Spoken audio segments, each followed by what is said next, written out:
Teacher भी तुमसे बहुत नाराज थी। कह रही थी कि तुम आजकल पढ़ाई में बिल्कुल ध्यान नहीं देते, एग्जाम में सवाल के जवाब भी ठीक से नहीं लिखते। क्या परेशानी है बताओ मुझे। अगर ऐसा ही रहा ना तो वो लोग तुम्हें स्कूल से निकाल देंगे। क्या हुआ बताओगे नहीं तो मुझे कैसे पता चलेगा। आप भरत को कुछ समझाते क्यों नहीं है? मैं क्या समझाऊं? तुम्हारा बेटा है, तुम जानो और वो जाने। मुझे इन सब चीजों से दूर रखा करो।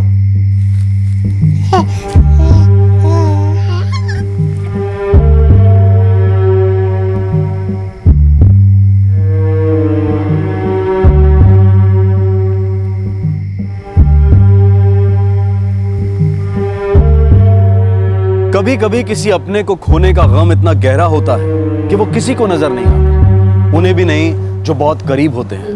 ऐसे में उस परेशानी और बेचैनी को दूर करने के लिए कई बार सिर्फ एक ही चीज काफी होती है, एक प्यार भरा स्पर्श।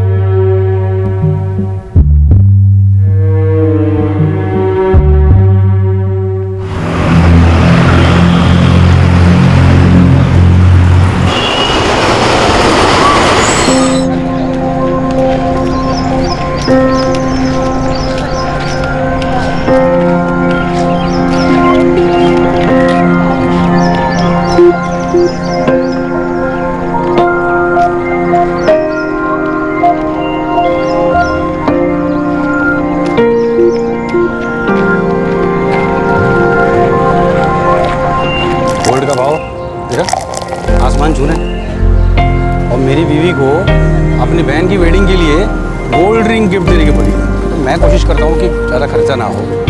एक तो सैलरी बढ़ने का नाम नहीं लेती और खर्चे देखा दिन ब दिन बढ़ते ही जा रहे हैं। होम मिनिस्टर ने कहा है तो तुम्हें करना ही पड़ेगा।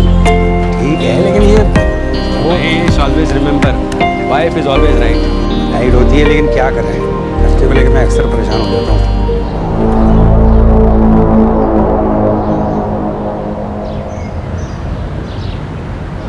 मुझे ही नहीं पता। अरे क्या हो गया?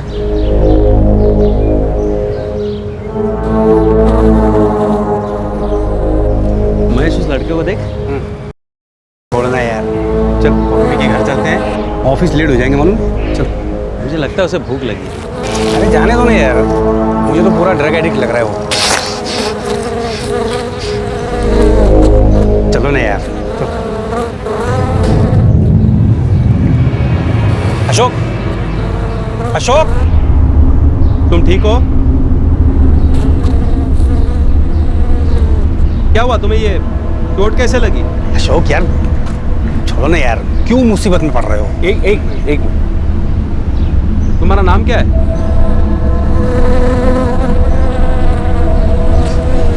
भरत। चलो ना यार अशोक। महेश एक मिनट इसकी हालत तो देख। तुम कुछ खाओगे भरत? चलो मैं कुछ खिलाता हूँ, आओ।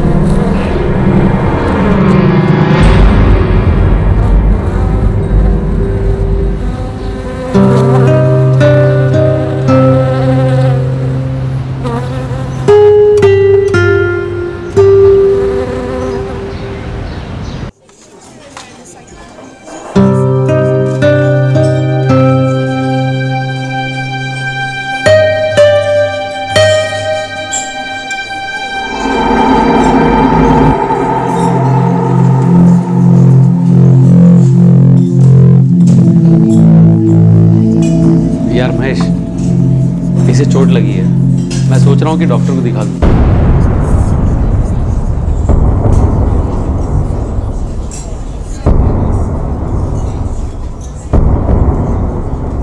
अशोक, अशोक अन्ना, उस लड़के को सड़क पर ही छोड़ दो अन्ना।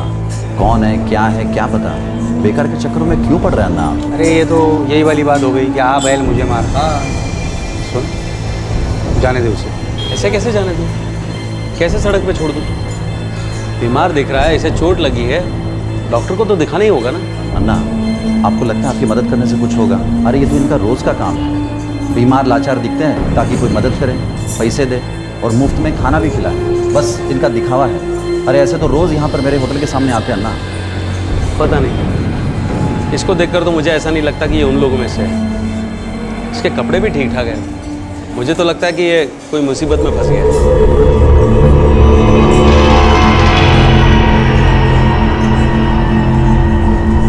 यार मैं चलता हूँ, मुझे लेट हो रहा है। आप ठहरे बिजनेस वाले और मैं मामूली नौकरी पेशे वाला इंसान हूँ। मुझे टाइम से काम पे पहुँचना होगा यार, मैं चलता हूँ।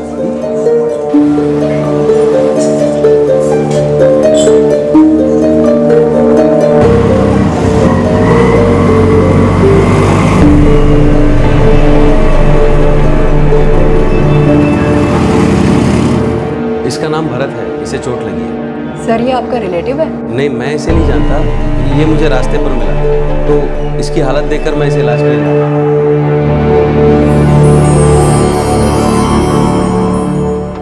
Sir I am really sorry, ऐसे बिना जाने हम किसी को भी एडमिट नहीं कर सकते। अरे यू डोंट वरी, इसके इलाज का सारा खर्च मैं उठाऊंगा, और इसके अलावा अपने रिकॉर्ड के लिए आप चाहो तो मेरे डिटेल्स ले लीजिए। सर हमें एडमिट करने के लिए इसकी डिटेल्स की जरूरत पड़ेगा। अरे लेकिन मैं तो हूँ ना, इसका इलाज खत्म होने तक मैं इसके साथ ही रहूंगा। इसे कहीं और ले जाइएगा, और मेरी राय मानिए तो आप भी कोई रिस्क मत लीजिएगा।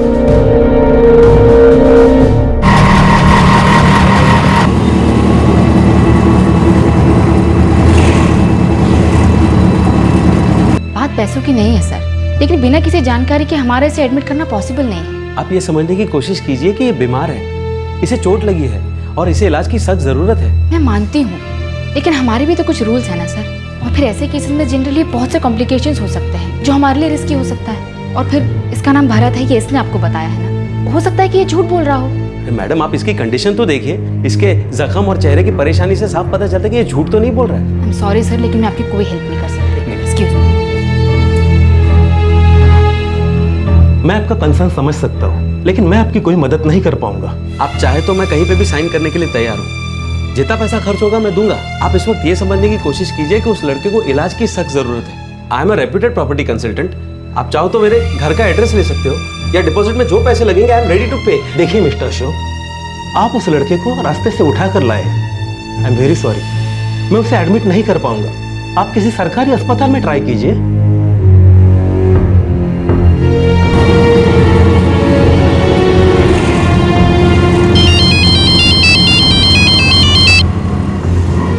हाँ निमिषा, मैं थोड़ा काम में फंसा हुआ हूँ, बिजी हूँ। कहाँ बिजी हो गए? 9:30 बज रहे हैं, आपको मीटिंग के लिए देर नहीं हो रही है? निमिषा, एक लड़के को चोट लगी है तो उसके इलाज के लिए मैं एक हॉस्पिटल से दूसरे हॉस्पिटल भटक रहा हूँ। अरे कैसे हुआ ये? कौन है वो लड़का? मैं सब घर आकर बताता हूँ, अभी इस लड़के को हॉस्पिटल ले जाना जरूरी है।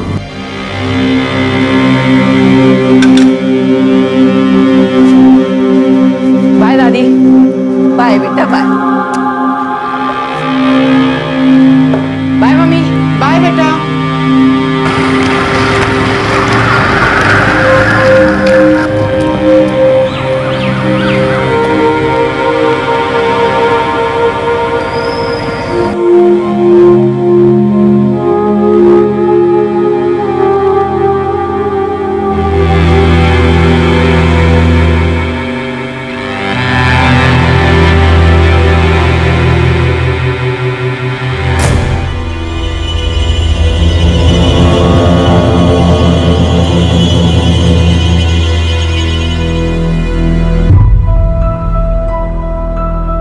देखिए, इसकी चोट तो ट्रीटमेंट से ठीक हो जाएगी, पर काफ़ी कमज़ोर दिखाई दे रहा है। मैल न्यूट्रिशन का शिकार है, इसे एडमिट करना होगा। डॉक्टर साहब आप प्लीज़ इसको एडमिट कर दीजिए। देखिए, मैं इसका कोई रिश्तेदार तो नहीं हूँ, लेकिन इसके इलाज के लिए जो भी पैसे खर्च होंगे वो मैं एडवांस में देने को तैयार हूँ। किसी फॉर्म पर मेरे सिग्नेचर की ज़रूरत है तो मैं वो भी कर दूँगा। जी बिल्कुल।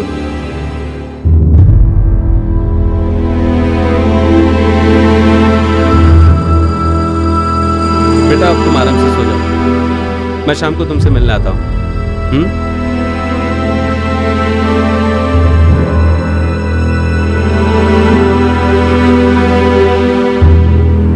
कौन था वो लड़का जिसने अपना नाम भरत बताया था? क्या ये उसका असली नाम था? क्या वो कोई सड़क छाप या ड्रग एडिक्ट था?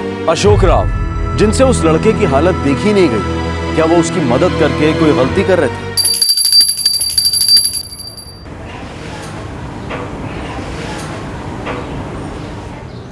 ये लीजिए कॉफी। थैंक्स। कौन है वो लड़का? पता नहीं निमिषा, आज की मीटिंग निपटा लूँ, फिर पुलिस स्टेशन जाऊँगा, शायद कुछ पता चले, और फिर हॉस्पिटल। पर आप उसके बारे में कुछ भी नहीं जानते हैं। मुझे वो लड़का सड़क पे मिला, उसे चोट लगी थी, वो भूखा था। मुझे लगा कि उसकी मदद करनी चाहिए, तो मैंने उसकी मदद कर दी। हाँ पर और तुम बिल्कुल सही कह रही हो, मैं उस लड़के के बारे में कुछ भी नहीं जानता सिवाय उसके नाम के। लेकिन बिना कुछ जाने क्या ये सोचना ज़रूरी है कि हम मुसीबत में पड़ने ही वाले हैं? हर किसी पर शक करने की हमको बेवजह आदत सी पड़ गई है। हम कभी कोई दूसरा पहलू देखना ही नहीं चाहते। यू डोंट वरी, चलता हूँ। अम्मा चलता हूँ ऑफिस। अच्छा बेटा।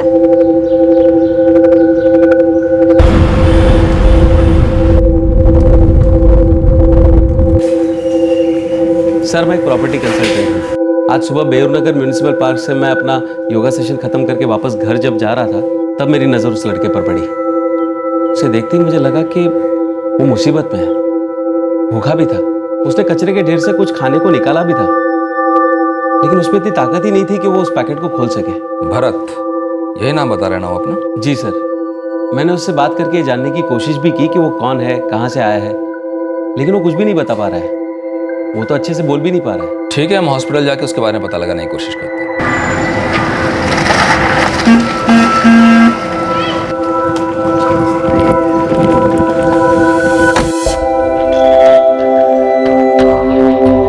अरे वाह, ये हुई ना बात। तुम तो बहुत अच्छे लग रहे हो भरत। अब तुम्हारी तबीयत कैसी है? अच्छा, तुम्हारा घर कहाँ है भरत? मेरा स्कूटर कहाँ है? तुम्हारे पास स्कूटर है? मुझे प्राइज में मिला था। तो तुम्हारे घर पर ही होगा ना? कहाँ है तुम्हारा घर, और कौन कौन रहते हैं वहां?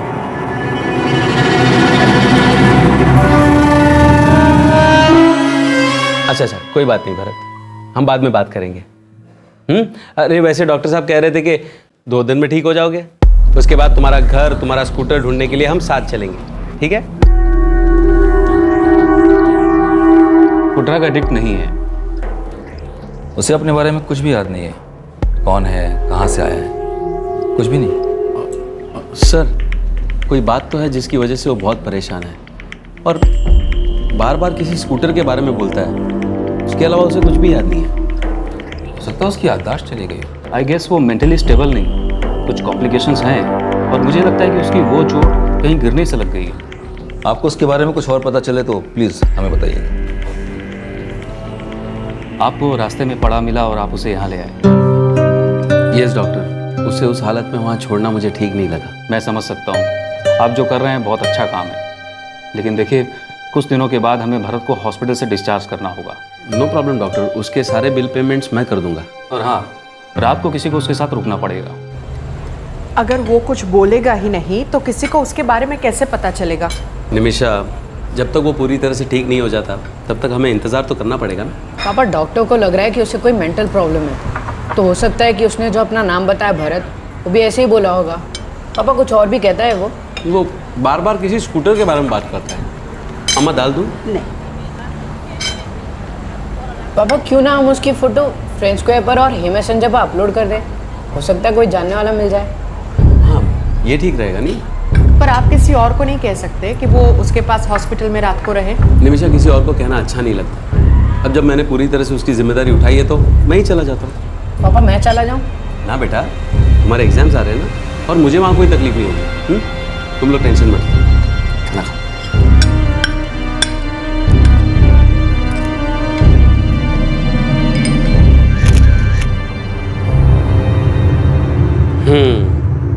अब पता चल जाएगा, कोई ना कोई तुम्हें जरूर पहचान लेगा।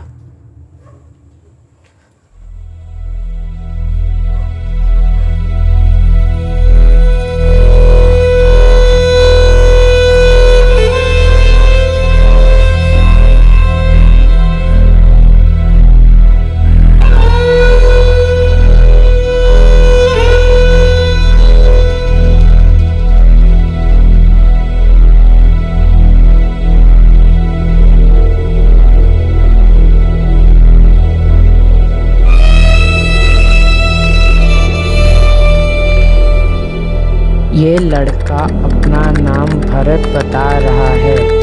ये ज़्यादा बोलता नहीं और परेशान रहता है। अगर किसी को इसके बारे में कुछ पता चले तो प्लीज़ मिस्टर अशोक राव से संपर्क करें। फ़ोन नंबर 444567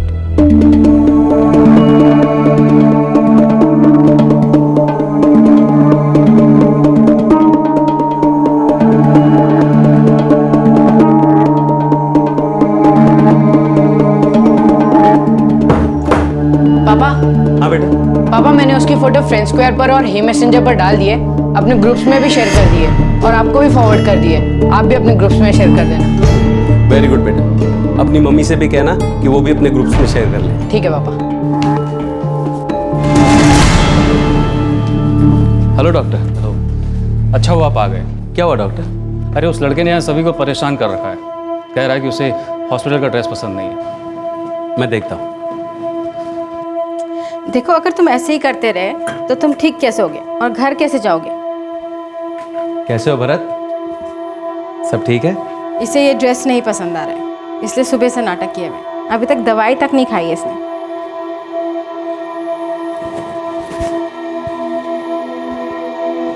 तुम्हें दूसरी ड्रेस चाहिए? मैं डॉक्टर साहब से बात करता हूँ। यहाँ पर कोई और ड्रेस अलाउ करते हैं कि नहीं?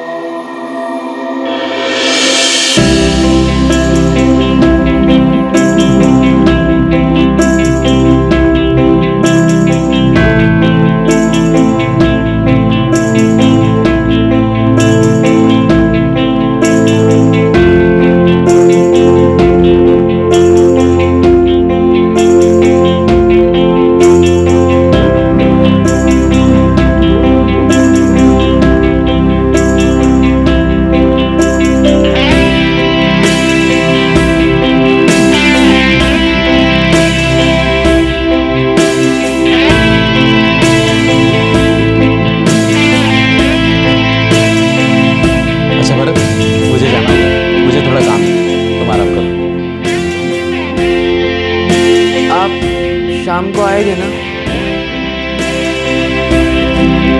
हाँ, मैं जरूर आऊँगा।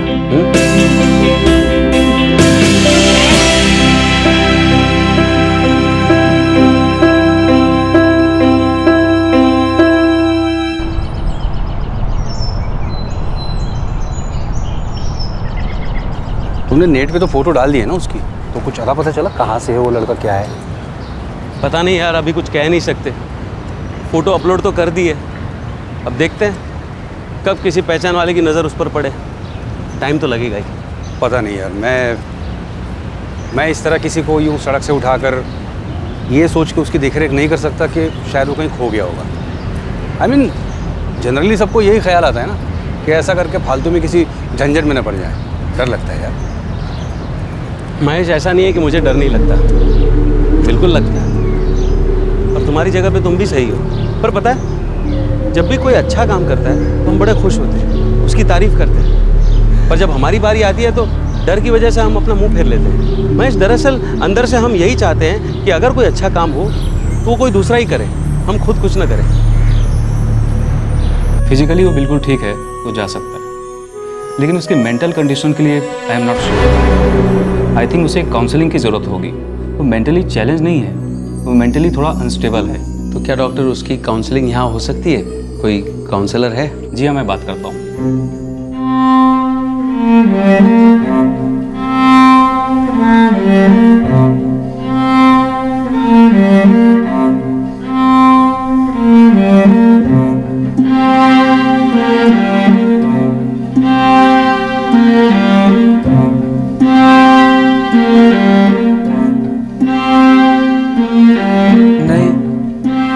स्कूटर का कलर तो याद नहीं है, वो मुझे प्राइज में मिला था। कहाँ? कुछ याद है तुम्हें? अच्छा ठीक है, ये बताओ तुम उस स्कूटर से कहाँ कहाँ गए थे? वो बिल्कुल नया है। मुझे वो प्राइज में मिला था। भरत शेरपा, मेरा नाम भरत शेरपा है। भरत, तुम्हें कुछ याद है कि तुम कहाँ के रहने वाले हो? तुम अपना स्कूटर लेके कहीं जा रहे थे क्या? या तुम्हारा स्कूटर पे कोई एक्सीडेंट हुआ? वो मैकेनिक कहाँ है? तुम स्कूटर लेने मैकेनिक के पास जा रहे थे? अच्छा ठीक है भरत, तुम परेशान मत हो, हम कल फिर बात करेंगे। क्यों प्रज्ञा जी? जी बिल्कुल। अच्छा सुनो, मैं अभी घर जा रहा हूँ, फिर जल्दी आ जाऊंगा। वो क्या ना, मैं अपनी अम्मा से बात किए बिना रह नहीं सकता। वो बूढ़ी हो गई है लेकिन अभी भी बहुत खूबसूरत है। ओके प्रज्ञा जी। भरत, तुम्हारी माँ कैसी दिखती है? वो भी बहुत खूबसूरत होगी ना?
सोशल मीडिया में उसकी फोटो सर्कुलेट हुए 2 दिन हो चुके थे और फाइनली कोई ऐसा था जिसने पहचान लिया था कि वो कौन है।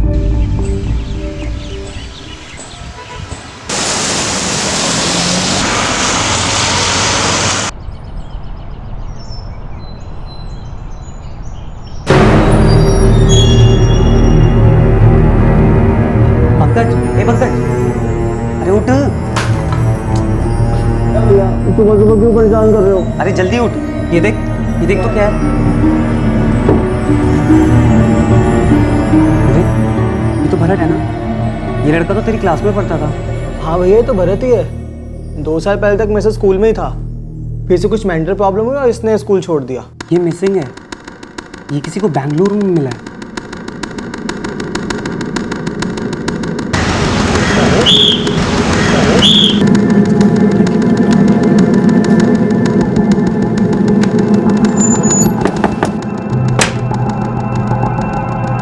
नमस्ते।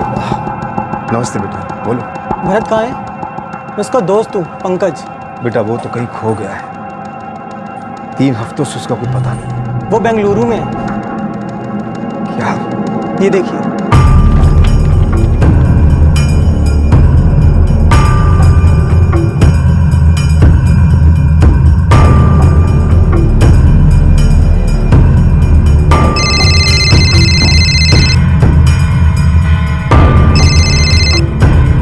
हेलो। हेलो, मैं अशोक राव से बात कर रहा हूँ। या स्पीकिंग, कौन बोल रहा है? देखिए, मैं विष्णु शेरपा बोल रहा हूँ। बोलिए मिस्टर विष्णु।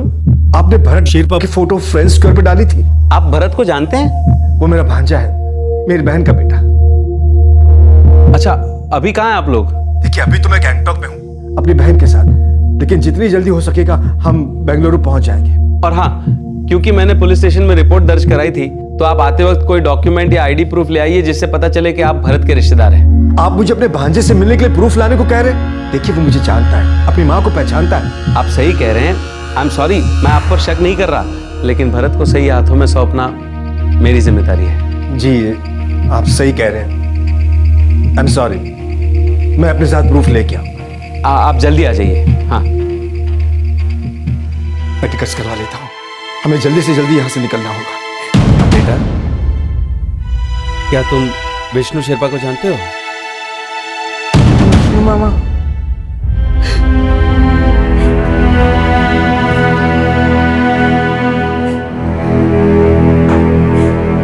माँ, आप रोकी हो, भरत भैया मिल गए।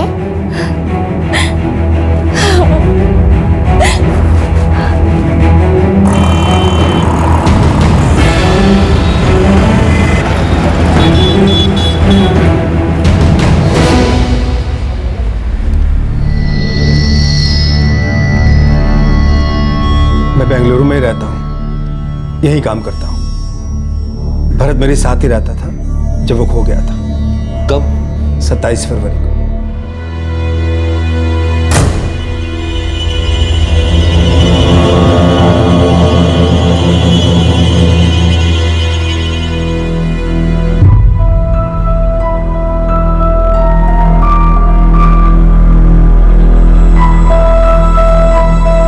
रोज की तरह घर से काम पे जाने के लिए निकला था।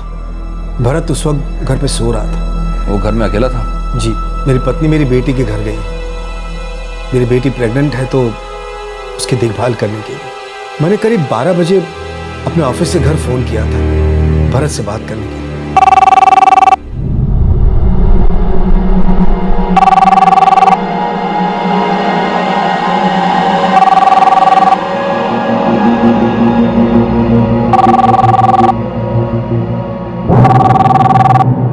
वो पिछले 3 हफ्तों से लापता था और आप लोगों ने पुलिस कंप्लेंट भी दर्ज नहीं कराई? की थी सर। पहले तो मैंने भरत को ढूंढने की बहुत कोशिश की, लेकिन जब वो दूसरे दिन भी घर वापस नहीं लौटा तो मैंने कलवर पुलिस स्टेशन में मिसिंग कंप्लेंट दर्ज करवाई थी। सर, वो 16 साल का है, पर अपनी उम्र के हिसाब से थोड़ा कम समझदार है, मेंटली थोड़ा डिस्टर्ब है। अभी 3 महीने पहले ही आया था। मुझे लगता है सर कि वो घर से बाहर गया होगा और घर वापस आने का रास्ता भूल गया है।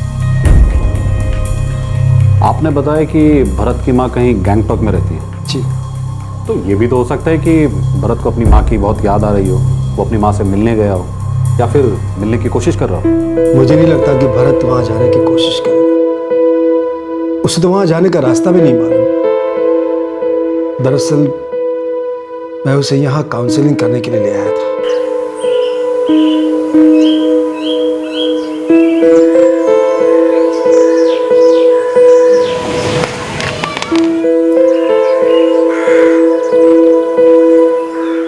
नहीं विष्णु भैया, मैं भरत को नहीं भेज सकती। वो मेरे बिना एक दिन भी नहीं रह पाएगा। स्मिता, अभी मैं अकेला हूँ। 6 महीने भरत मेरे साथ आराम से रह सकता है। सरिता पूजा के पास गई। पूजा प्रेग्नेंट है, ये उसका पहला बच्चा है तो उसे अकेला नहीं छोड़ना चाहती। देखो, मैं वहाँ भरत का इलाज किसी अच्छे काउंसलर से करवाऊंगा। हो सकता है कि वो बिल्कुल अच्छा हो जाए, बिल्कुल पहले की तरह। भैया, मेरा दिल नहीं मान रहा। भरत यहाँ से कभी बाहर नहीं गया। स्मिता, मेरी बात समझने की कोशिश करो। भरत की हालत यहाँ दिन ब दिन बिगड़ती जा रही है। तुमको तो पूरा दिन घर को देखना पड़ता है, गीता को संभालती हो, संजय को भी काम की तलाश में इधर उधर जाना पड़ता है। ऐसे में भरत यहाँ बहुत अकेला महसूस करता है। मुझे क्यों नहीं नजर आया?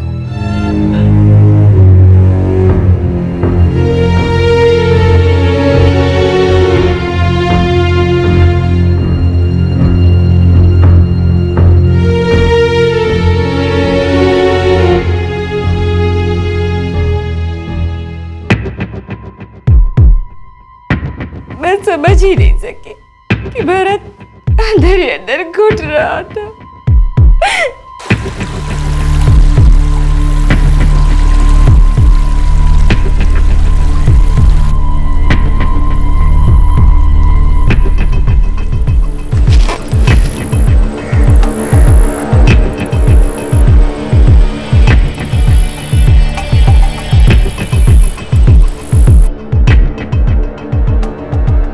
स्मिता, इसमें तुम्हारी कोई गलती नहीं।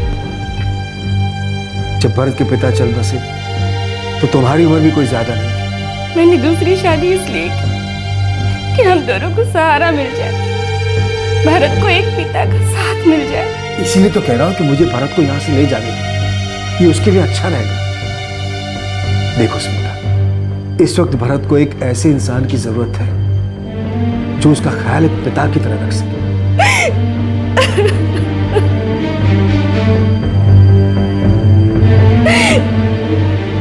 और 3 महीने पहले वो मेरे साथ बेंगलुरु आ गया। मैं उसे काउंसलर के पास ले जाता था।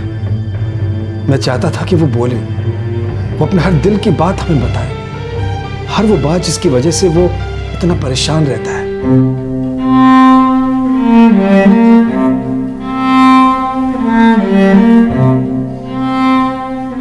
सारी गलती मेरी है। क्यों? आपने से कुछ कहा था? नहीं सर, मैंने उसे कुछ कहा तो नहीं, और उसे बहलाने की कोशिश की थी। वो बार बार एक स्कूटर के बारे में सोचकर परेशान हो रहा था। भरत, देखो मैं तुम्हारे लिए क्या लाया हूं।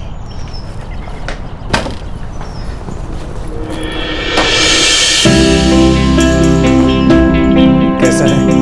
बहुत अच्छा है। मैं इसे पहन लूं? हाँ हाँ, तुम्हारे लिए तो है।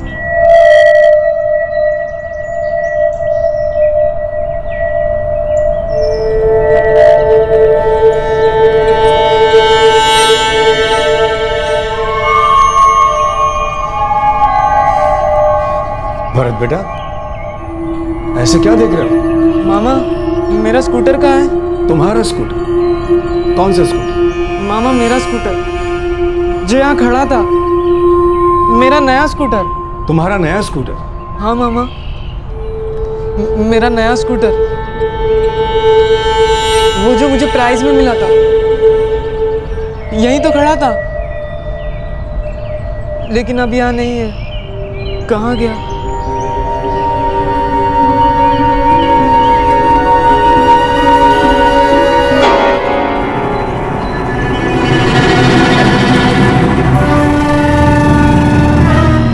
उसकी बेचैनी देखकर मैं समझ गया कि उसे दौरा पड़ा है।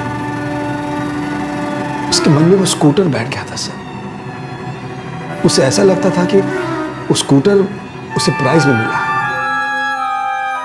बहुत परेशान था उस स्कूटर को लेकर। मैं तो बस उसे शांत कराना चाहता था।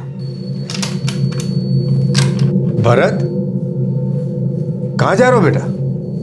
मामा, मेरा स्कूटर वहां नहीं है, कोई ले गया उसे।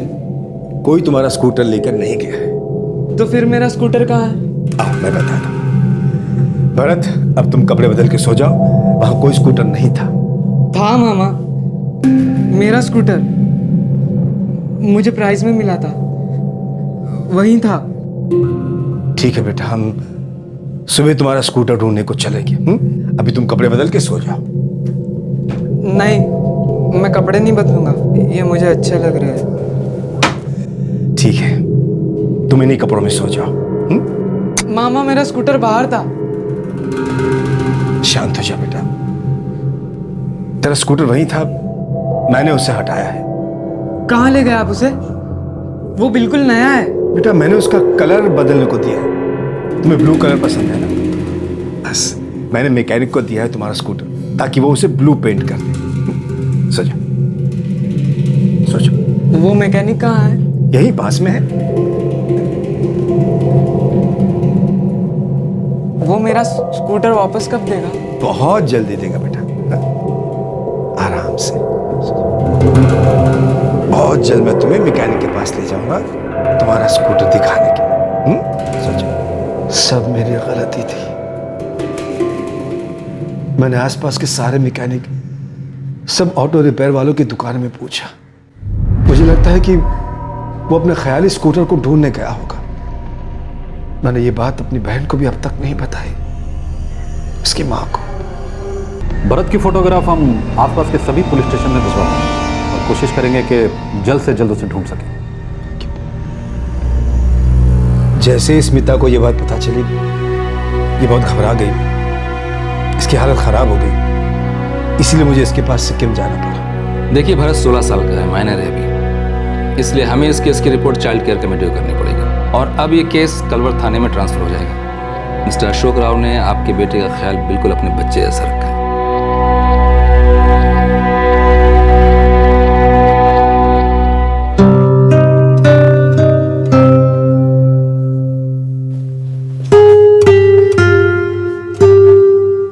भरत, माँ, मामा, मामा मैंने कितना ढूंढा, लेकिन मुझे घर कहीं नहीं मिला।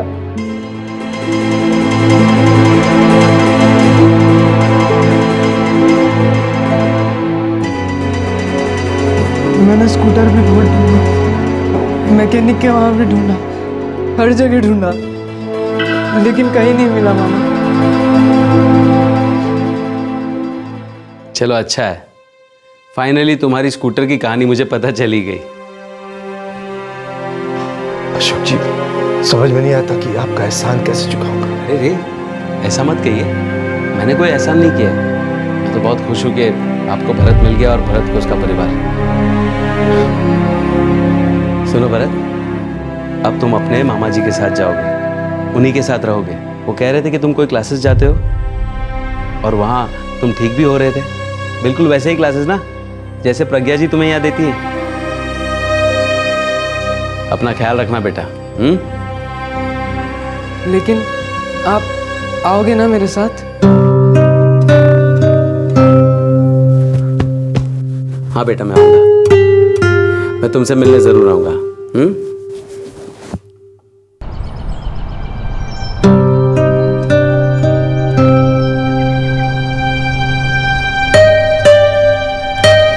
पहले से तो बेहतर है। उसके रेगुलर काउंसलिंग सेशंस भी चल रहे हैं अनीता वारदा के साथ, जहाँ उसके मामा उसे ले जाते हैं। भी अक्सर जाते रहते हैं वहाँ पे? नहीं, अक्सर तो नहीं, पर जब भी मौका मिलता है मैं ज़रूर जाता हूँ। उसकी काउंसलर ने सजेस्ट किया है कि अब उसे साइकियाट्रिस्ट को दिखाना चाहिए, क्योंकि उसे काउंसलिंग के साथ साथ मेडिकेशन की भी ज़रूरत है।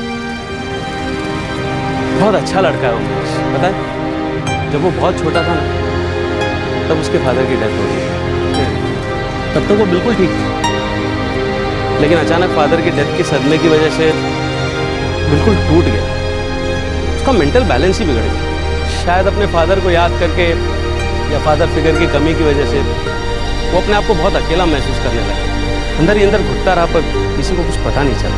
सच में अशोक, वाकई में तुमने बहुत अच्छा काम किया है। महेश, बहुत अच्छा लगता है जब हम किसी के काम आ सकें, किसी की मदद करके उसकी तकलीफ को कम कर सकें। शायद ये अच्छाइयाँ हम सब में है, बस हम डर जाते हैं। अशोक राव ने भरत के हॉस्पिटल का सारा खर्चा उठाया और उसके नाम पर जो मिसिंग कंप्लेंट दर्ज की गई थी वो भी वापस ले ली गई। अशोक राव भरत से मिलते रहे और कुछ दिनों बाद छुट्टियां मनाने के लिए भरत अपनी माँ और अपने सौतेले पिता के पास सिक्किम चला गया। उसकी माँ इस बात को समझ चुकी है कि भरत की जिंदगी में किस चीज की कमी है और उसके सौतेले पिता भी अब उसकी बहुत अच्छी केयर कर रहे हैं। भरत को अब वो प्यार और अपनापन मिल रहा है जिस पर हर बच्चे का हक होता है। अशोक राव का मानना है कि उन्होंने जो कुछ भी किया वो कोई असाधारण या एक्स्ट्राऑर्डिनरी काम नहीं था। उन्होंने वही किया जो भरत की हालत को देखकर उनके दिल को सही लगा। उन्होंने ऐसा क्यों किया? किसी की मदद करके किसी को क्या मिलता है? क्या इसके पीछे कोई स्वार्थ है? क्यों कोई जानबूझकर परेशानी मोल लेता है? ऐसे सवाल अक्सर उठते हैं। या फिर कुछ इस तरह के सवाल कि जिसकी मदद की जा रही है हो सकता है वो कोई ड्रग एडिक्ट हो, कोई चोर या बदमाश हो सकता है कि वो कोई नुकसान पहुंचा दे, पैसा लूट ले। ऐसे लोगों के चक्कर में पड़ना ही क्यों? इंसान की यही फितरत है। जब कोई अपराध होता है तो लोग हैरान हो जाते हैं, उसे गलत मानते हैं और उससे बचने की सलाह भी देते हैं। और वहीं दूसरी तरफ जब कोई इंसान इंसानियत के नाते किसी को सड़क से उठाकर उसकी मदद करता है तब भी लोग हैरान हो जाते हैं, उसे भी गलत मानते हैं और ऐसा ना करने की सलाह देते हैं और कहीं ना कहीं उस पर शक भी करते हैं। और जब सब कुछ अच्छा होता है तो वही लोग तारीफों के पुल बांध देते हैं, खुश होते हैं, लेकिन उनके दिल में कहीं ना कहीं ये बात जरूर रहती है कि कोई ऐसा क्यों कर रहा है, क्योंकि ऐसा होना आम बात तो नहीं है। लेकिन सच तो यह है कि किसी की मदद करना इंसान के स्वभाव में है। हर इंसान के अंदर अच्छाई छुपी होती है। हम सब अच्छा काम करना चाहते हैं, औरों की मदद करना चाहते हैं, पर बहुत बार ऐसा होता है कि सुनी सुनाई बातें मन में आ जाती हैं और हम चाह कर भी कुछ नहीं कर पाते। लेकिन इसका मतलब ये नहीं है कि हमारे अंदर इंसानियत नहीं है। हम सब प्यार बांटना चाहते हैं। हम सब समझते हैं कि प्यार और इंसानियत से किसी की भी जिंदगी बदली जा सकती है। हम सब प्यार के स्पर्श का मतलब समझते हैं, द ह्यूमन टच। हमारे आज के एपिसोड की दूसरी कहानी। तू ठीक कह रहा है। बात तो समझ आ रही है तुझे, लेकिन तू करेगी कुछ नहीं। तू खुद को क्यों इतना टॉर्चर कर रही है राखी? भुगतते रह सही, बनी रह अबला नारी, कुछ करना। ऐसा मत बोल रितेश। क्यों हाथ पे हाथ रखे बैठी? आगे पढ़ाई शुरू कर, पूरी कर अपनी एजुकेशन। देख राखी, अपनी तकलीफ को अपनी तकदीर समझ लेना सही बात नहीं है। राखी तू बेवकूफ है क्या? हम 12th साथ ही पढ़े हैं। अब ऐसा तो है नहीं कि तू कुछ समझती नहीं है। नहीं, मैं डरती हूँ नेत्रा। अरे यार ऐसा क्या हुआ है जिससे डरती है तू? राखी तो अभी यंग है, एजुकेटेड है, तू काम कर सकती है, अपना और अपनी बेटी का आराम से ध्यान रख सकती है।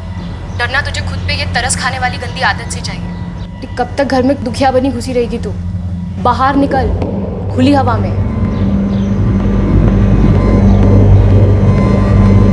इस बात से सतर्क रहना बेहद जरूरी होता है कि कब तक विक्टिम बने रहना है, कब तक तकलीफ झेलते रहना है। कई बार सही वक्त ऐन सामने खड़ा होता है, पर फिर भी हम सही कदम उठाने से अक्सर घबराते हैं। राखी तकलीफें झेल रही थी, उसका इसमें कोई कसूर नहीं था। बच निकलने का दरवाजा उसके सामने खुला पड़ा था, वक्त भी सटीक था, बस एक सही कदम उठाना था और दर्द की दहलीज को हमेशा हमेशा के लिए फांद जाना था। क्या राखी ये एक छोटा सा लेकिन बेहद जरूरी कदम उठा पाई?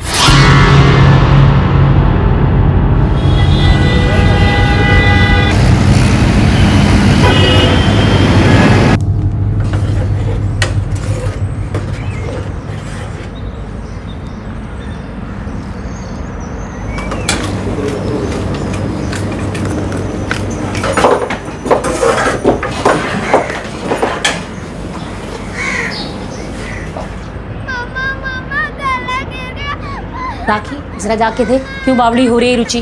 जी अम्मा।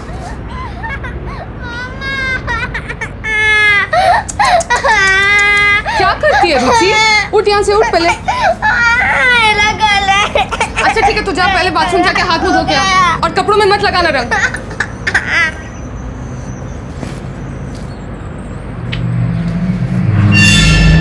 राखी तेरे से बात करना चाह रही थी बहुत टाइम से। हाँ भाभी बोलो ना, क्या बात है?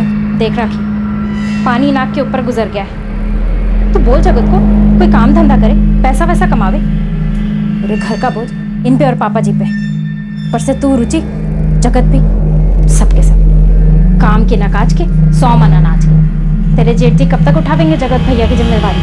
हमारे अपने लिए तो एक ढेला भी नहीं बचता। जी भाभी मैं समझ गई, मैं बात कर लूंगी इनसे।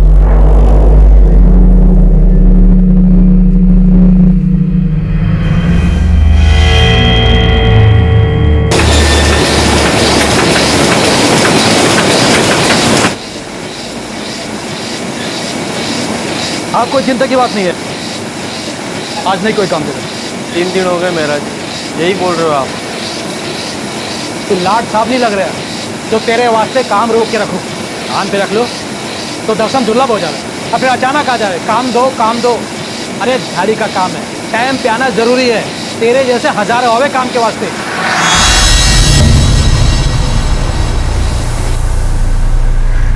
देख भाई, तू बेरोजगार का बेरोजगारी रहेगा अगर ये दिहाड़ी के छोटे मोटे कामों के चक्कर में ऐसे ही पड़ रहा था। देख बात मान ले हमारी, पार्टनर बन जा हमारा। ये आगरा की ना 40 ट्रिप निकले महीने में, और वो भी टूरिस्ट सीजन के बिना की बात कर रहा हूँ मैं। हमने तो फैसला कर लिया है, फुल एंड फाइनल। हम लोग ट्रैवल एजेंसी खोल रहे हैं। तो अपनी बता। तुम लोग कुछ ज़्यादा पैसे नहीं डाल रहे जेब से? देख जगत, ये ना सिर्फ शुरुआत का इन्वेस्टमेंट है, उसके बाद ना सिर्फ कमाई है इसमें। मैं कहाँ से लाऊंगा 3 लाख? तू भी शैलेश के जैसे कोई नौकरी क्यों ना कर लेता? मैं कुछ ढंग का काम करना चाहूँ। आप ना तो मेरी कुछ मदद करोगे ना तो मुझे कुछ करने दोगे। बस हर कोई आके मेरे से माथा फोड़ता रहेगा। अब नौकरी सड़क पे ना पड़ी मिले, क्या करूँ मैं? कोशिश तो करके देख जगत, मेहनत तो कभी बेकार जाती नहीं। जा रही ना मेहनत बेकार। वैसे ही मैं परेशान हूँ और ऊपर से तुम लोग मुझे 2 रोटी खाने नहीं देते शांति से। अब खाना छोड़ के कहाँ जा रहा है? ए जगत सुन तो, पीने जा रहा होगा। पता नहीं पीने के लिए इसके पास पैसे कहाँ से आ जाते हैं। बस रहने दो। बेटा राखी, जगत हमेशा से अपना धंधा करना चाहे, तो अपने पापा जी से बोलकर इसे पैसा उधार क्यों ना दिलवा देती? अम्मा, पापा कहाँ से लाएंगे इतने पैसे? पापा के पास इतने पैसे हैं ही नहीं। अम्मा, मैं नौकरी कर सकती हूँ, अच्छी जॉब मिल जाएगी मुझे। मैं काम के लिए बाहर जाऊंगी तो घर में 4 पैसे लाऊंगी। तो घर से बाहर नौकरी करने जावेगी? ये घटिया बात है, दोबारा अपने दिमाग में ना लाइयो। नौकरी करेगी अभी।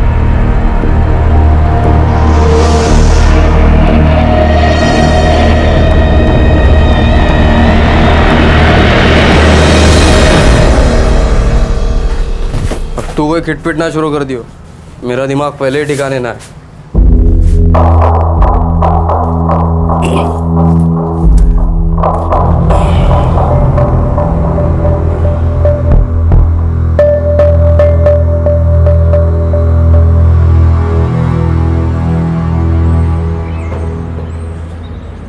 बारहवीं तक पढ़ी है छोरी, राखी नाम, इकलौती बेटी है, बड़े भाई का अच्छा काम धाम है, अच्छी पोस्ट पे है। यूँ अपना जगत तो उतना पढ़ा लिखा भी ना है। जयपाल जी, तो क्या फर्क पड़े? अब छोरी 12वीं की हो चाहे बीए, काम तो उसे रसोई में ही करना है ना, उसे कौन सी नौकरी करनी है? सोच लो, मैंने उन लोगों से बात कर ली, वे रिश्ता करना चाहते।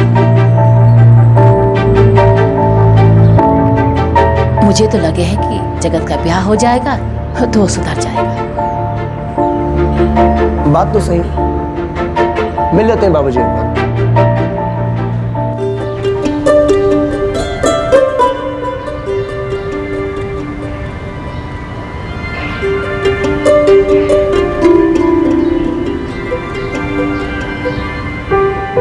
जगत बेटा, आप काम क्या करते हैं? जी, मेरी पहले से बहुत इच्छा है कि मेरा अपना एक बड़ा सा बिजनेस हो।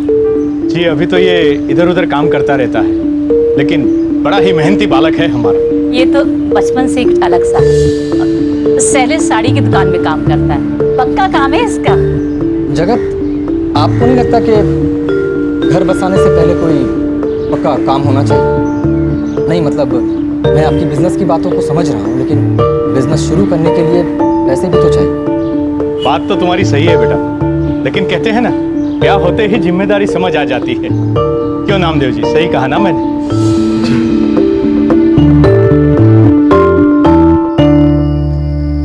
जॉइंट फैमिली है, मुझे तो लगता है लड़का संभल जाएगा। तुम्हें क्या लगता है अभिषेक? बाकी सब तो ठीक है पापा, पर उसके पास कोई पक्की नौकरी नहीं है। पूरा परिवार एक साथ रहता है, एक बात तो पक्की है, राखी का ख्याल पूरा परिवार रखेगा। भाई, मुझे तो रिश्ता जच रहा है, हम लोगों को बात आगे बढ़ानी चाहिए। जिस उम्र में एक आदमी काम करना शुरू करता है, जिम्मेदारी उठाने लायक बनता है, उसके काबिल होने से पहले ही उसके सर पे ब्याह का बोझ रख दिया जाता है। और हमेशा ये कहा जाता है कि बहू के कदम घर में पड़ेंगे और लड़का जिम्मेदारी उठाने लगेगा। मतलब लड़के को जिम्मेदार बनाने की जिम्मेदारी भी लड़की के सर पे ही है। ये क्या बात हुई कि एक बहू तभी काबिल बीवी साबित होगी जब वो एक नाकारा आदमी को काबिल बनाने में कामयाब हो जाए।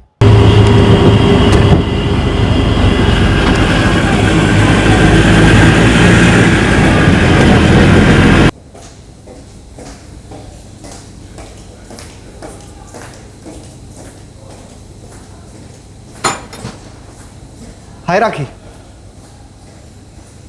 हाय रितेश। बहुत अच्छा काम है, सेक्रेटेरियल वर्क संभालने के लिए कोई चाहिए। मुझे पता है तू बढ़िया से कर लेगी। फुल टाइम नौकरी है? 9 से 5। तू एक काम कर, इसके साथ कोई करस्पॉन्डेंस कोर्स ज्वाइन कर, ग्रेजुएशन कंप्लीट कर अपना। तू एक बहुत अच्छी स्टूडेंट थी, सब आराम से कर लेंगे, देखना।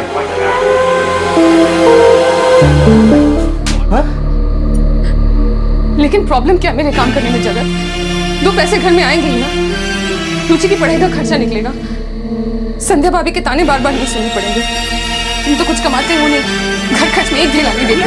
अरे समझी ना, रुक जा, क्यों मार रहा है उसे? अरे ये बाहर जाके काम करने की बात करेगी और जाके पढ़ाई करेगी और सब लोगों के सामने मुझे नीचा दिखाएगी। अरे मेरी भी तो कोई इच्छा है ना, अपने लिए, रुचि के लिए। इनके भरोसे तो कुछ होना है नहीं। हाथ ना उठा तू, हाथ ना उठा। बच्ची के सामने लड़ाई नहीं करते बेटा। तो ऐसा कह दो, बकवास बंद करे अपनी। तो तुम करो ना नौकरी, करो नौकरी, सारी दुनिया करती है। शांत हो जा तू, ना बुलाना तुझे। मैं बिजनेस करना चाहूँ। मेरे दोस्त ट्रैवल एजेंसी खोल रहे हैं, 3 लाख का हिस्सा देना है मुझे। अच्छा बिजनेस है। राखी बेटा, अपने पापा जी से बात करो ना। अरे कर दे जगत की मदद। तेरी भाई का काम तो अच्छा चाले है ना। अम्मा मैं पापा से इतने सारे पैसे नहीं मांग सकती। कि मेरे नौकरी करने में बुराई क्या है अम्मा? और घर से बाहर भी नहीं जाएगी। समझा? बाहर निकली ना तो टांगे तोड़ दूंगा मैं तेरी। तू समझी तो? तू समझा, बोला ना, समझा?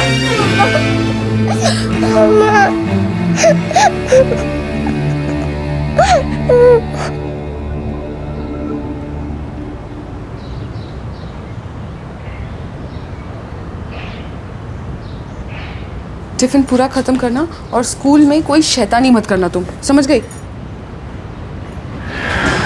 मम्मी, अगर आप काम पे गई तो मैं किसके साथ रहूंगी? आप दादी के साथ रहोगे, आप ताई के साथ रहोगे बेटा। लेकिन मम्मी, मुझे आपके साथ रहना है। हाँ, लेकिन अगर हमें अच्छी लाइफ चाहिए, जैसे अच्छे खिलौने, अच्छे कपड़े, तब तो मम्मी को काम पे जाना पड़ेगा ना बेटा। नहीं मम्मी, पापा को काम करने दो, आप घर पे ही रहो। ठीक है, इस बारे में हम बाद में बात करेंगे। अभी तुम स्कूल जाओ, ये पापा और मैं तय करेंगे। ठीक है, लेकिन झगड़ना मत प्लीज। ओके, नहीं झगड़ेंगे। अब जल्दी करो, देर हो रही है हमें।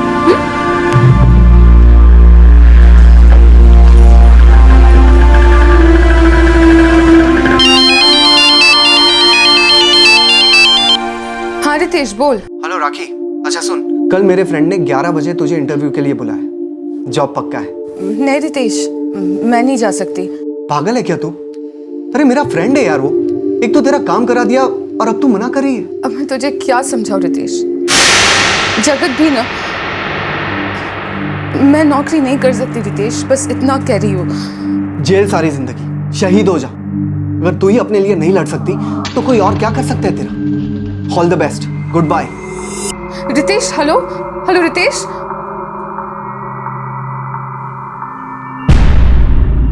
तो इसकी जड़ यो रितेश है, यो बना रहा है तेरे सर में कूड़ा। कौन ये रितेश?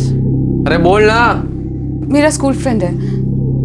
मेरे अलावा बाकी सबने अपनी पढ़ाई पूरी कर ली थी, सब अच्छी खासी जॉब में लगे हुए हैं। मेरे साथ की लड़कियां भी। पढ़ाई पूरी किए बगैर मेरी शादी हो गई, पर मैं स्टूडेंट अच्छी थी जगह, मुझे एक अच्छी जॉब मिल जाएगी। और इसमें रितेश तेरी मदद कर रहे? हाँ, मैंने मदद मांगी थी उससे काम के लिए, और उसने कृपा कर दी तेरे ऊपर। और क्या क्या कृपा बरसा रही हो तेरे ऊपर? अरे बोलना, और क्या क्या कृपा बरसा रही हो? स्कूल के टाइम से ही बरसा रहा होगा कृपा, या फिर शादी के बाद शुरू हुआ ये सब? बोलना, अपने पति के पीठ पीछे क्या चला रखा तूने? राखी के पिता से पैसों की मांग, राखी पर अपने स्कूल फ्रेंड के साथ अफेयर का झूठा इल्जाम। राखी के लिए अब ये सब झेलना बेहद मुश्किल हो गया था। आखिरकार उसने वो कदम उठा ही लिया जो उसे बहुत पहले उठा लेना चाहिए था। देर से आई लेकिन दुरुस्त आई।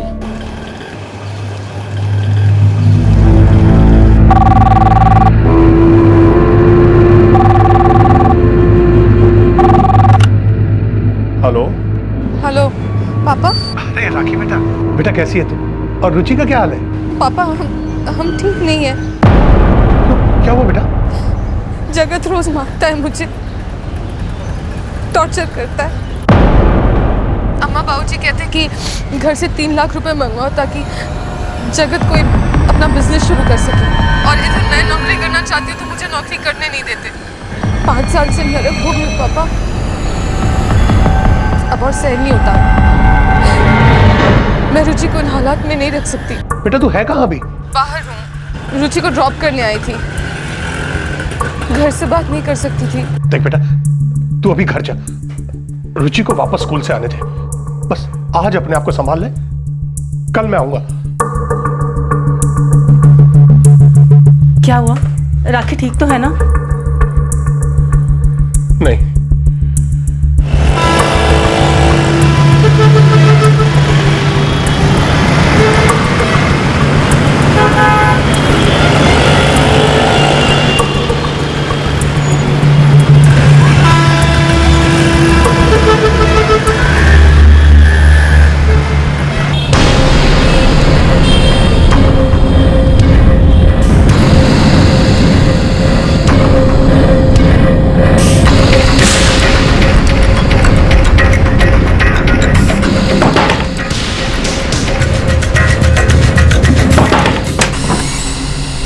अरे आप, नमस्ते, आइए अंदर आइए।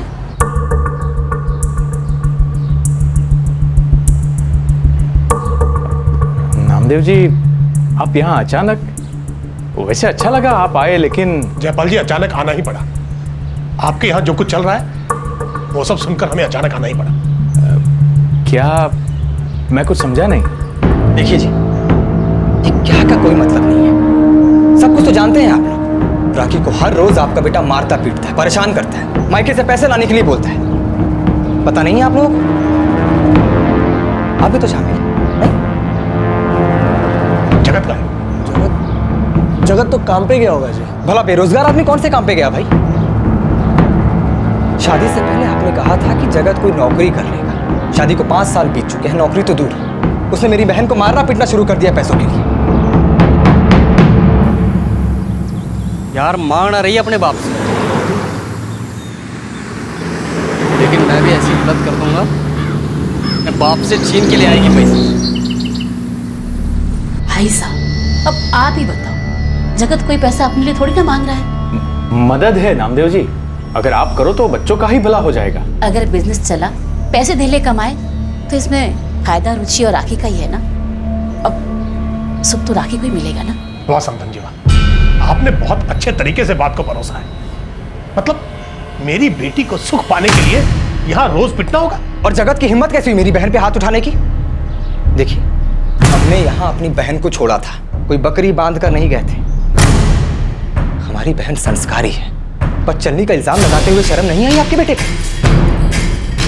राखी, अपना सामान पैक कर, तू चल रही है हमारे साथ। रुचि का स्कूल में भैया। कोई नहीं, तो सामान पैक कर, हम उसको स्कूल से ले लेंगे।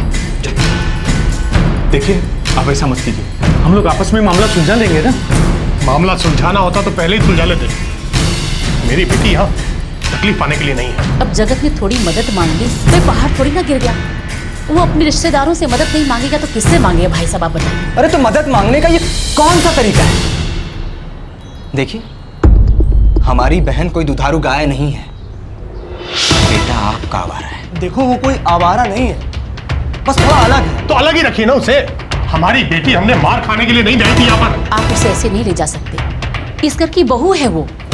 हाँ, तो उसके साथ बहू जैसा बर्ताव करना चाहिए था ना।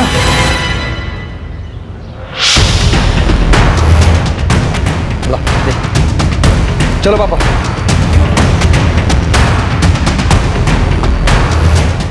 सुनिए राखी, देखिए, करगे ने पूरे परिवार की भेजी थी, ये सब देखने को बचा था।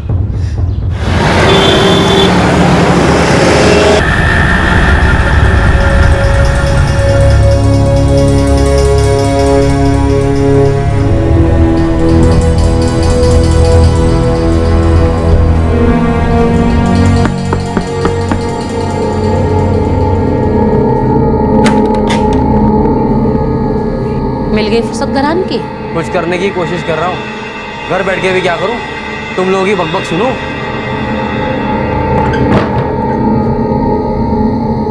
ये राखी रुचि कहाँ गई?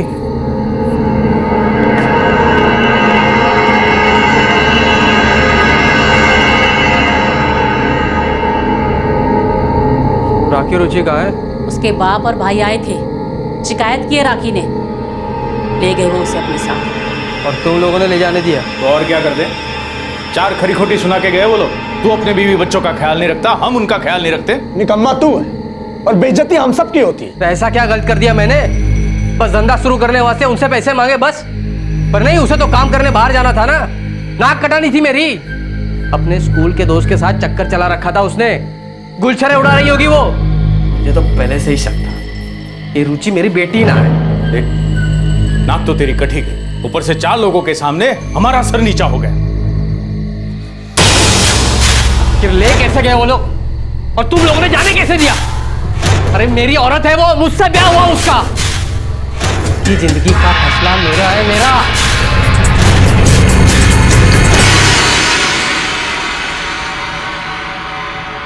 चलो सो जाओ।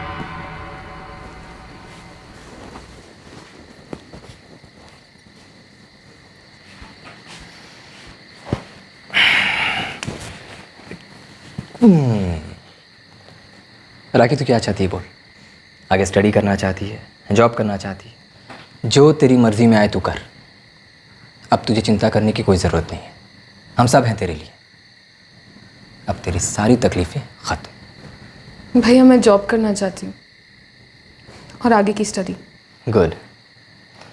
और हम अपनी रुचि रानी को यहीं के किसी पास के अच्छे स्कूल में डाल देंगे, ठीक है? ठीक है मामा। ऐ शाबाश। चलो अब तुम दोनों आराम करो।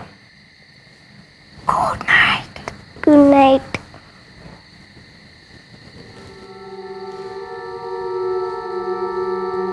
राखी, मुझे लगता है कई सालों बाद कोई ढंग की बात हुई है तेरे साथ। तू लकी है कि तुझे इतना अच्छा भाई और इतने अच्छे माँ बाप मिले। मैं जानती हूँ रितेश, लेकिन मुझे फिर भी फिक्र हो रही है। अब किस बात की फिक्र? 4 दिन हो गए, जगत ना तो खुद आया ना उसने कोई फोन किए हैं। राखी क्या प्रॉब्लम है तेरी? अरे उस इंसान ने तेरी जिंदगी नर्क बनाकर रख दी थी।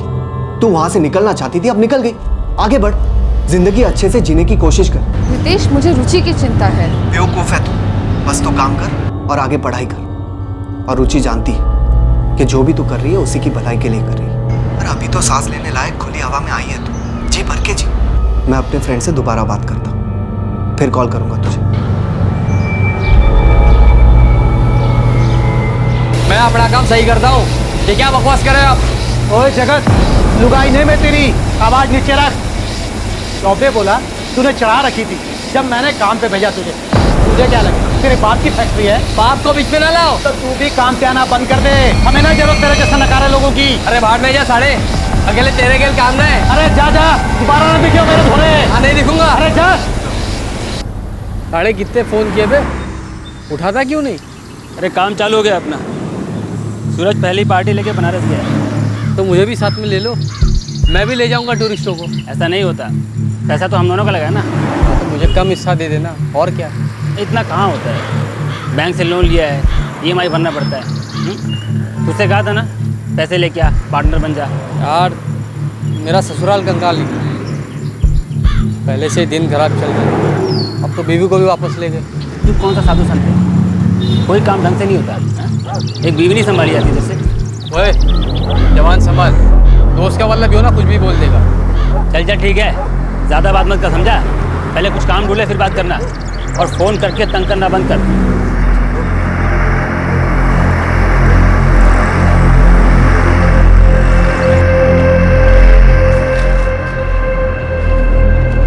क्या जयपाल, कैसा चल रहा है? कुछ ना पूछ भाई। हाँ पूछने को क्या है, सारी दुनिया को तो पता है। बहू घर से चली गई, पूरा मोहल्ला जाने, तेरे लौंडे को छोड़ गई। देख भाई, खिटपिट किस घर में ना होती। अब तो बर्तन होंगे तो बाजेंगे ही, लेकिन जब घर की औरत छोड़ के चली जाए तो पूरे परिवार की इज्जत चली जाए। हमने नामदेव जी और उनके बेटे को बहुत बोला, लेकिन वो लोग माने ना। मेरी सुन, पंच मामला सुलटाने को राजी है। अब किसी भी तरह अपनी बहू को घर वापस ले। तेरा लौंडा तो किसी काम का है ना कि उसे कोई दूसरी मिल जाए। सारे लोग खुसर पुसर कर रहे हैं, पूरे मोहल्ले में बदनामी हो रही है हमारी। हमें उन्हें राखी को ले जाने ही नहीं देना था। हाँ, जैसे कि हमारी सुनन लाग रहे थे। बहुत सुना के गए हैं, और जाते जाते बहू भी सुना गई, और अब तो पूरे मोहल्ले की सुनो। पंच आ रहे हैं मामला रफा दफा करने वास्ते। जरा देख बहू कौन आया।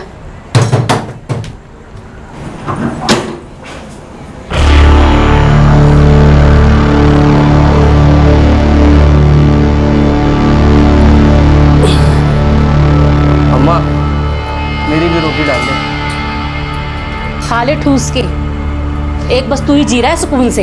सुना ले, तू भी जी भर के सुना ले। दिमाग पहले ही दही हो रखा है, तू घोट के लस्सी पी जा। तेरे बीवी बच्चे छोड़ के चले गए हैं, लोग बातें कर रहे हैं। तो मैं क्या करूं?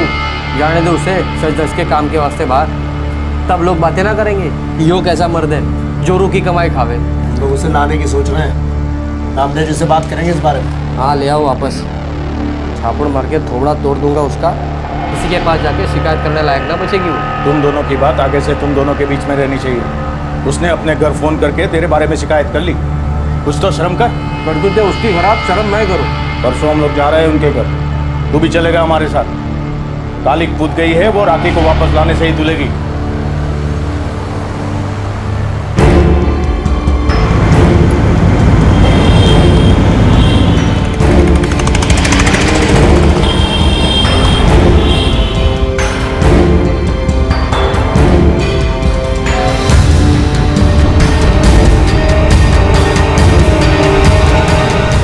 वो लोग बात करना चाहते हैं।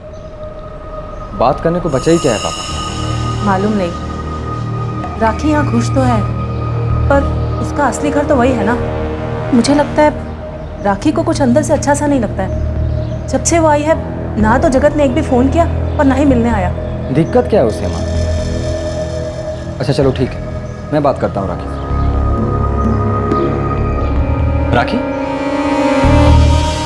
तू उस आदमी के पास वापस जाना चाहती है? यहां देख, क्या चल रहा है तेरे को? पता नहीं भैया, मैं तो बस काम करना चाहती हूँ, खुश रहना चाहती हूँ। और मैं हमेशा तो इस घर में नहीं रह सकती ना। बिल्कुल रह सकती। अगर उस आदमी के हाथों तकलीफें नहीं झेलनी है तो तू बिल्कुल रह सकती। भैया मैं चाहती हूँ कि वो काम करे, मेरे और रुचि का ख्याल रखे। और अगर फिर भी पैसे कम पड़े तो मैं भी काम करूं। ये कैसे सपनों में जी रही है तू? तो फिर दीवार से अपना सर फोड़ना चाहती है? चल ठीक है, अगर तुझे यही ठीक लगता है और इसी में तुझे शांति मिलती है तो एक बार ये भी करके दे। लेकिन मेरी मान, वो आदमी सुधरने वाला नहीं है।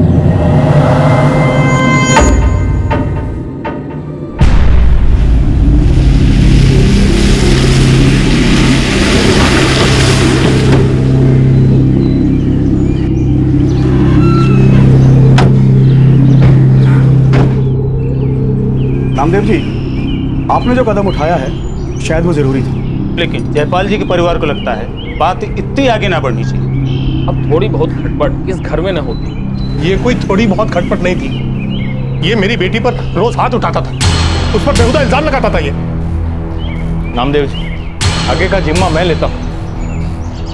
आप तो समझते हो, अलग रह के आपकी बेटी का भी भला ना होने वाला। जबान तो इधर भी ना रुकने वाली। समाज तो एक सा ही है। बहू ससुराल छोड़े या बेटी मायके में आके रहे, चार बात तो बनेंगी। जगत, तुम कोई नौकरी क्यों नहीं कर लेती? सारे झगड़े की जड़ खाली मेरी नौकरी ना है तो और क्या है? काम धंधा तुम कुछ करते नहीं और सारा फ्रस्ट्रेशन दारू पीकर मेरी बहन को उतारते। ये उसे हमेशा मारता पीटता परेशान करता। देखो जगत, अगर तुम कोई नौकरी करते तो एक खुशहाल जिंदगी गुजारते, अपने बीवी बच्चों को खुश रखते, अभी राखी पे शक नहीं करते। नामदेव जी, अब आगे की सोचो। हम लोग यहाँ राखी को वापस ले जाने आए हैं। बहू है वो हमारे घर की, रीत तो यही है, बेटी की डोली जरूर मायके से उठे लेकिन उसकी अर्थी ससुराल से ही उठे। लेकिन मैं अपनी बेटी को एक शर्त पर ही उस घर में भेज सकता हूं।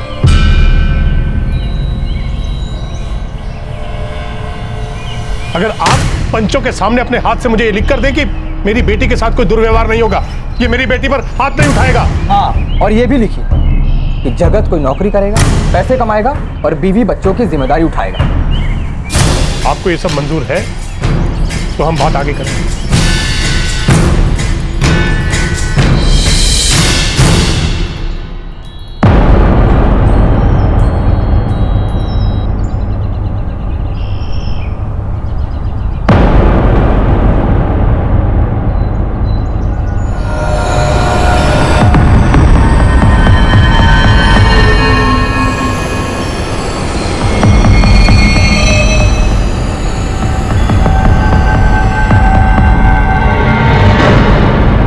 जगत, मैं कल तुम्हें फ़ोन करूँगा। मेरा एक दोस्त है, तुम उसके पास जाकर इंटरव्यू दे देना, नौकरी मिल जाएगी। राखी बेटा, तुम अपना सामान बांध लो।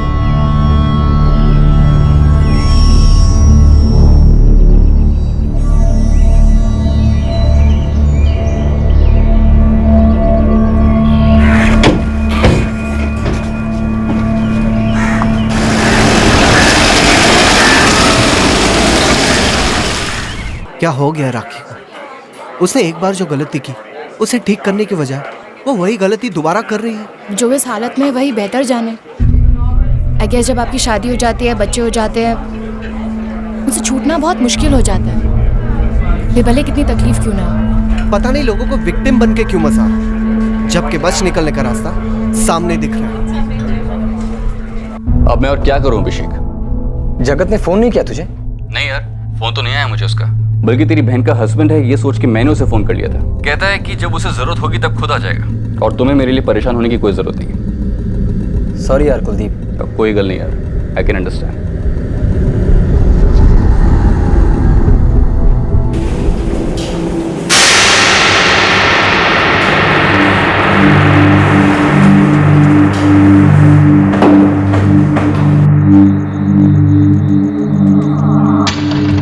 जगत लाइन पे आ जाएगा राखी, तो फिर से सब चालू ना कर। मर्द है वो तेरा, तूने जो कुछ भी किया अंदर से किलस गया है वो। थोड़ा वक्त दे, संभल जाएगा वो। कोई भी आदमी ये बर्दाश्त नहीं करता कि उसकी बीवी छोड़कर उसे चली जाए। तू भी समझ उसे।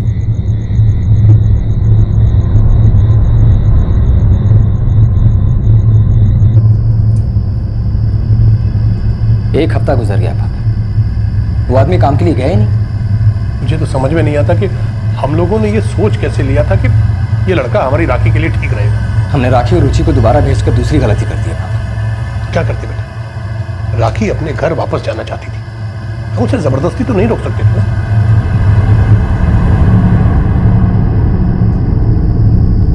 पापा अगर उसने राखी को फिर परेशान किया ना, या शिकायत का कोई भी मौका दिया, तो हम उसका तलाक करवा देंगे। भाड़ में गया समाज। जबान सबकी चलती है पटर पटर, लेकिन जब कोई मुश्किल में होता है ना, तो मदद करने के लिए कोई भी सामने नहीं आता है।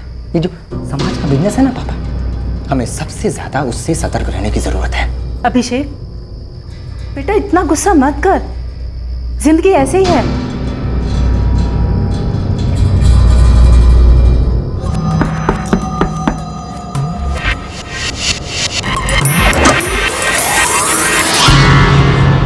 आ गए लाड साहब, 1 टके की कमाई नहीं और 1 मिनट की फुर्सत नहीं। अब क्या बाहर ही रहने लगूं? घर ना हूं मैं?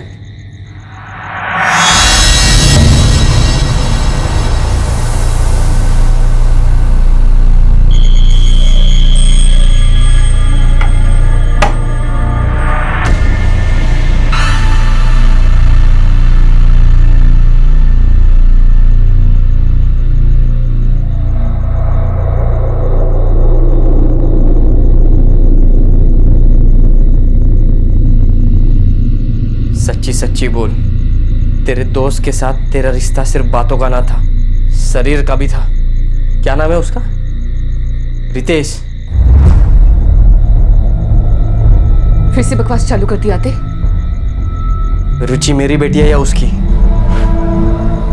तुम नहीं बदले, तुम बदल ही नहीं सकते। अब सब लोग मुझे घटिया समझने लगे, जबकि थोड़ी तू है। गलती करती मैंने आके, मुझे आना ही नहीं चाहिए। मेरा भाई सही कह रहा था, तू एक घटिया बीमार आदमी है। क्या करेगी तू? जगत क्या कर रही हो? जगत, जगत नहीं, जगत नहीं, जगत, जगत। वो मेरी बात क्या करेगी? बोल। रुक जाओ, क्या करेगी? वो मैं घटिया। निपटाने दो उनको ही उनकी बातें अपने आप। जरूर फिर से इसने कुछ बोला होगा, इससे मेरे बेटे का दिल दुखा होगा।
वो उसे मारते पीटते थे सर, उस पर झूठा इल्जाम लगाया करते थे। इन्हें छोड़ना मत सर, बिल्कुल मत छोड़ना। हस्बैंड पकड़ में आ गया है, हमारी हिरासत में। मार दो। क्या कसूर था मेरी बहन का? काट डाला उसको। तो अभी वादा करके वापस लेकर के गए थे, ये कुछ नहीं करेंगे। ये देखिए सर, उन लोगों ने अपने हाथ से लिख कर दिया था सर। गलती हमारी थी सर, हमें उससे दोबारा भेजना ही नहीं चाहिए था। गलती हमारी और खामियाजा हमारी बहन को, उसकी बच्ची को अपनी जान देकर के भुगत रहा है।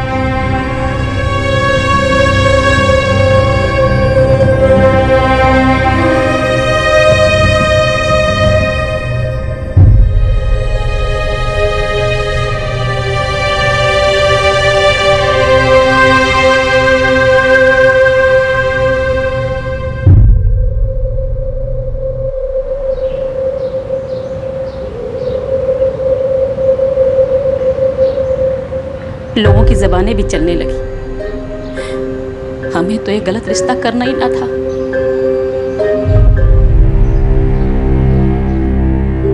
अपने बयान में जगत ने कबूल किया कि जब उसके परिवार ने उसे यह बताया कि वो लोग उसकी बीवी और उसकी बच्ची को वापस घर ला रहे हैं, वो तभी से परेशान था। उसका दिमाग तो पहले से ही घूम गया था जब उसे बिजनेस के लिए पैसे देने से मना किया गया था। राखी की अपने दोस्त से बातचीत उसे अंदर ही अंदर खाई जा रही थी। जब उसका परिवार राखी और रुचि को घर वापस लाया, वो तब से ही उन्हें मारने की फिराक में था। जगत को हत्या के आरोप में बुक किया गया है। जगत के पिता और जगत के भाई पर घरेलू हिंसा और शादी के 7 साल के भीतर ही एक औरत के मारे जाने के आरोप दर्ज किए गए हैं। राखी के पास बच निकलने का रास्ता था और उसे बच निकलना भी चाहिए था, अपने लिए, अपनी बेटी की जिंदगी के लिए। काश उस वक्त ये समझ में आ जाता कि एक बेकार और नाकारा पति के हाथों प्रताड़ित होने से उसकी और उसकी बेटी की जिंदगी कहीं ज्यादा कीमती थी। काश। सबसे जरूरी बात यह है कि जिंदगी में विक्टिम बनने से नहीं, बल्कि विक्टिम बने रहने से सतर्क रहने की जरूरत है। कई बार बच निकलने का रास्ता बिल्कुल हमारे सामने खुला होता है। ये बात हर उस शादी के लिए एक सच है जो शादी बेमेल है, जिसमें हिंसा घर कर चुकी है और जो नाकाबिले बर्दाश्त हो चुकी है। आपसे फिर मुलाकात होगी क्राइम पेट्रोल सतर्क में एक और नए केस के साथ। तब तक अपना ख्याल रखें, सुरक्षित रहें और याद रखें, सही वक्त, सही कदम, सतर्क रहें। जय। इस तरह के और भी एपिसोड देखने के लिए हमारे चैनल को सब्सक्राइब करें और बेल आइकन दबाना ना भूलें।